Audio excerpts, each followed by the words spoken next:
Certificate পাবে। 5 বছরে বিজেপির সঙ্গে যেভাবে তৃণমূল তাদের বিধায়কদের বিভিন্ন প্রলোভন দেখিয়ে, বিভিন্ন ক্ষমতা দেখিয়ে তাদেরকে প্রায় নাই করে 8 থেকে 10 জন বিজেপির এমএলএকে তৃণমূলের দিকে নিয়ে এসেছিল। এরা 48 ঘন্টাও ধরে রাখতে পারবে না। মমতা ব্যানার্জি যেদিন 115তে এসে আটকে যাবে কালকে, তখন দেখবেন মমতা ব্যানার্জির এই 115-র মধ্যে 25, 30, 40 সংখ্যা রাতারাতি বিজেপির পদ্ম ফুলের নেতাদের কাছে হাজির হয়ে যাবে। এটা মমতা ব্যানার্জির কাছে একটা অত্যন্ত কষ্টদায়ক এবং এটা মেনে নেওয়া মমতা ব্যানার্জির কাছে অত্যন্ত চাই না ধুলে। এই জন্যে বামফ্রন্টের আমলে যখন মমতা ব্যানার্জিকে বিজেপি সরকার অটল বিহারী বাজপেয়ী ওকে রেল मंत्री করেছিল, किंतु कुत्ता का पेट में घी हजम नहीं होता है, इसीलिए रेल मंत्री छोड़ दिया था। इसीलिए पुराना दयाल गुण ढूंढिए, सीपीएम लिखा था, उसका बाद कैला मंत्री था हुआ, तब लिखा है कैला मैला ममता बुबू साबान दिए धुले যায় না। কোট তুলিয়ার বলিতে সিপিএম পাস্ট, এটা আমি স্বীকার করছি না, সারা বাংলার মানুষ স্বীকার করে।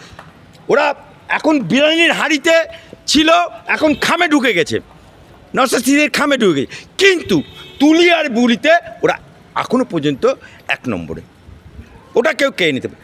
সেই মমতা ব্যানার্জি এসআরে বলল আমি বেঁচে থাকতে এসআর হতে দেবো না।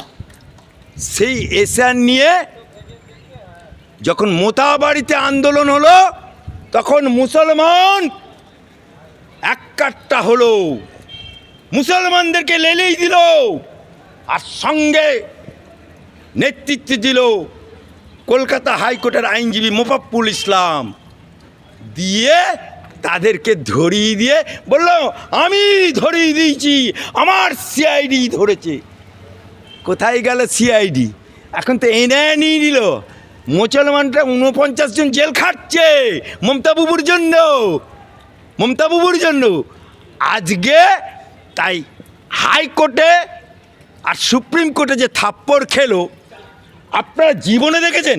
মমতা ব্যানার্জি ক্ষমতায় আসার পর ভোট অনেকগুণই হয়েছে, লোকসভা হয়েছে, উপনির্বাচন হয়েছে, পঞ্চায়েত নির্বাচন হয়েছে, বিধানসভা হয়েছে, পৌরসভা হয়েছে, একটা ভোটে মমতা ব্যানার্জি স্ট্রং রুম ঘুরেছে, স্ট্রং রুম পাহারা दिए ममता बनर्जी खुद निजे है कोई मैं के लाल। लेकिन इस बार क्यों स्ट्रॉन्ग रूम में गया, इस बार क्यों गया? 4 घंटा था, क्यों था?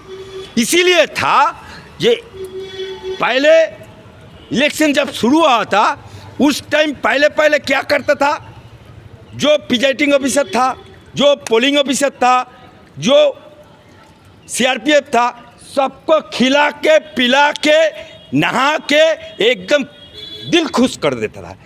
लेकिन एबारे presiding officer, polling officer, CRPF क्यों निर्वाचन कमिशনের নিষেধ ছিল, কেউ খাবার খাবে না, তাহলে খেলো না। এই জন্যই ওদের কাজল শেখ তোমার 292 হাসন কেন্দ্রের প্রার্থী, সে বলছে আমি খাবার কিনে খাওয়াতে গেলাম, খাবার কি তৈরি করে মোচমান বলে খাবে না। কত বড় হারামজাদা বলুন। তার মানে খাওয়াতে গিয়েছিল, এটা স্বীকার করে নিল পরোক্ষভাবে। সেখানে সাম্প্রদায়িক তাস খেলতে গেল, কিন্তু বাজার খেলো না।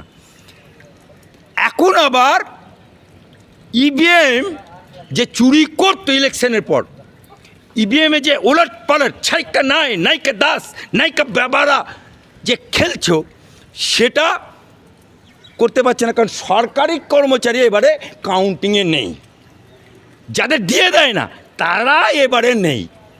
এতেই মমতা ব্যানার্জি আতারাম খ্যাতা হয়ে গেছে। তাহলে हमको क्या होगा, ও রাম জি हमको क्या होगा, এ খোদা हमको क्या होगा বলে স্ট্রং রুমে গেল। এবং স্ট্রং রুমে গিয়ে দেখলো পাহারাদার, সেন্ট্রাল ফোর্স, সমস্ত 3টে ব্যারিকেড, উনি স্ট্রং রুমে ঢুকে গেলেন। অর্থাৎ কর্মীদেরকে আওয়াজ দিয়ে দিলেন मैं स्ट्रॉन्ग रूम पहारा देता है तुम भी আজাদ। কারণ উনি বলেছেন 294টা ক্যান্ডিডেট উনি নিজে, তাহলে উনি তো আর মা দুর্গা না যে সব জায়গায় ছড়িয়ে যাবে। আবার কুণাল ঘোষ, বাপমা নাম রেখেছে কুণাল ঘোষ, জনগণ নাম রেখেছে ছিনাল ঘোষ। যে কুণাল ঘোষ তৃণমূল করার পরে জেলে যাওয়ার পরে পিছন ভ্যান বাজিয়ে বলল তৃণমূল চোর, পিছন ভ্যান বাজিয়ে বলল 7,000 টাকা সব কালীঘাটে আছে। সেই প্রথমে গেল জেলে, তারপরে হলো বেলে থাকার পরে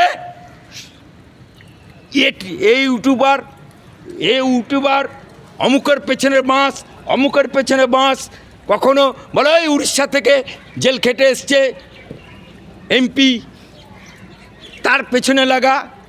আবার সে যখন ডাকে হ্যালো ছিনাল ঘোষ আজা মেরা ঘর মে চায় পে, অমনি চায় চলে যায়, 1 কাপ চা, জল ভরা সন্দেশ, 2টো বিস্কুট খেয়ে বাস। তা সেই কুণাল ঘোষ যে ঠান্ডা ঘরে বসে মুখে সোনো পাউডার মেখে জনগণকে রাস্তায় বসিয়েছিল, 26,000 চাকরি খেকো মুখ্যমন্ত্রী, জনগণ বসেছিল, প্যারা টিচাররা রাস্তায় বসেছিল, অঙ্গনওয়াড়ি টিচাররা বসেছিল, ডিএর দাবিতে রাস্তায় বসেছিল। আজকে জনগণ ছিনাল ঘোষ থেকে আরম্ভ করে সবকো রাস্তা মে बैठा दिया। अभी तो सिर्फ खेला हुआ, ওরা বলেছিলেন খেলা হবে তা খেলা তো শুরু করবে রেফারি, তার চিহ্ন আবার পেয়ে গেছে হুমায়ুন কবির, তা বাঁশি পিপ পিপ बजा दिया। और जनगण घोष के लेकर के सबको रास्ता में बैठा दिया। और ईवीएम মেশিনে আজকে রাজ্য সরকারের কর্মচারী ঢোকাতে পারেনি, 9কে 6কে 9 করতে পারবে না বলে, সেখানে আজকে আমার হাইকোর্টে আমাদের কল্যাণ ব্যানার্জি যে কিনা সংসদ থেকে কিট খেলে, সেই কল্যাণ ব্যানার্জি তার আবার ছেলে পরিবারতান্ত্রিক দল, তার ছেলে জীবনে কোনোদিন তৃণমূলের ঝান্ডা ধরেনি, জীবনে কোনোদিন তৃণমূল আন্দোলন করেনি, জীবনে কোনোদিন 21শে জুলাই আন্দোলনে ছিল না, তাকে উত্তরপাড়া বিধানসভায় দাঁড় করে দিল। কোন উত্তরপাড়া? যে উত্তরপাড়াতে কাঞ্চন মল্লিক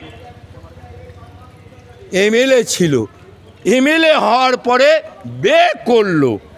বে করার পরে 10 মাস 10 দিন নাই যেতেই ব্যাট করে মনা তৈরি করে ফেললো। আর মনা হতেই বললো মুই এমএলএ, মুই মনা করেছি, জনগণ পয়সা দেন। বিধানসভায় পেশ করলো 6 লক্ষ টাকা।